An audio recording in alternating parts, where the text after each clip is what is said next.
Capítulo 3º. Das entidades fechadas de previdência complementar. Artigo 31. As entidades fechadas são aquelas acessíveis, na forma regulamentada pelo órgão regulador e fiscalizador, exclusivamente. Inciso 1º. Aos empregados de uma empresa ou grupo de empresas e aos servidores da União, dos Estados, do Distrito Federal e dos municípios, entre os denominados patrocinadores, Inciso 2º. Aos associados ou membros de pessoas jurídicas de caráter profissional, classista ou setorial, denominadas instituidores. Parágrafo 1º. As entidades fechadas organizar-se-ão sob a forma de fundação ou sociedade civil, sem fins lucrativos. Parágrafo 2º.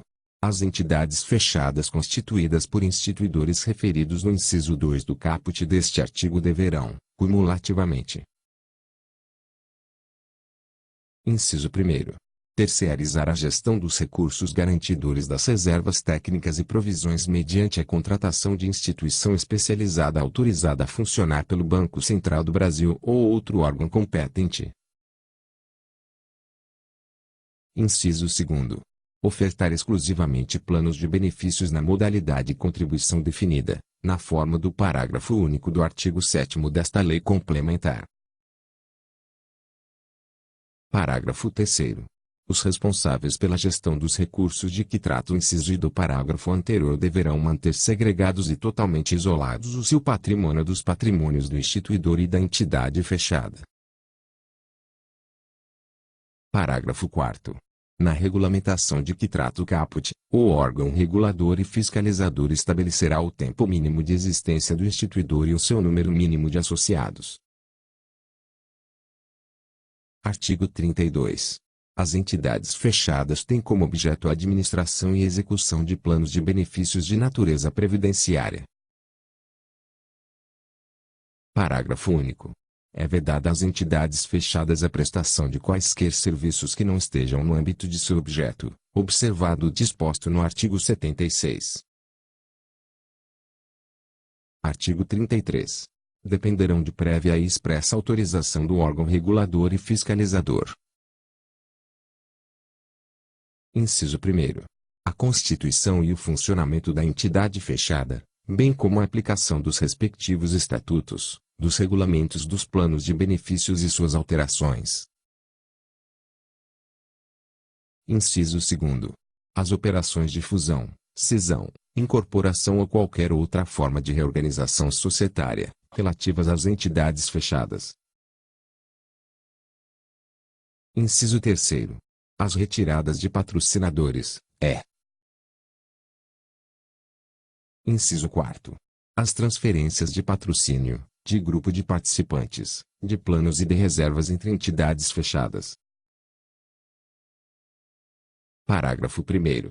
Excetuado o disposto no inciso 3 deste artigo, é vedada a transferência para terceiros de participantes, de assistidos e de reservas constituídas para garantia de benefícios de risco atuarial programado, de acordo com normas estabelecidas pelo órgão regulador e fiscalizador. Parágrafo 2º.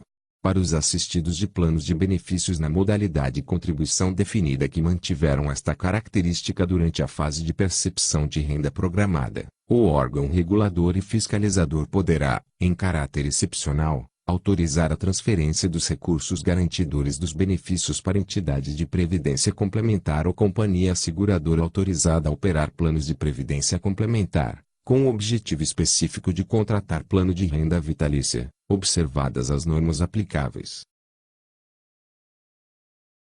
Artigo 34. As entidades fechadas podem ser qualificadas da seguinte forma, além de outras que possam ser definidas pelo órgão regulador e fiscalizador. Inciso 1º. De acordo com os planos que administram. Alínea A. De plano comum, quando administram o plano ou conjunto de planos acessíveis ao universo de participantes, Alínea B. Com multiplano, quando administram o plano ou conjunto de planos de benefícios para diversos grupos de participantes, com independência patrimonial. Inciso 2º. De acordo com seus patrocinadores ou instituidores. Alínea A. Singulares, quando estiverem vinculadas a apenas um patrocinador ou instituidor, é. Alínea B. Multipatrocinadas, quando congregarem mais de um patrocinador ou instituidor. Artigo 35. As entidades fechadas deverão manter estrutura mínima composta por Conselho Deliberativo, Conselho Fiscal e Diretoria Executiva. Parágrafo 1º. O Estatuto deverá prever representação dos participantes e assistidos nos Conselhos Deliberativo e Fiscal, assegurado a elas no mínimo 1/3 das vagas.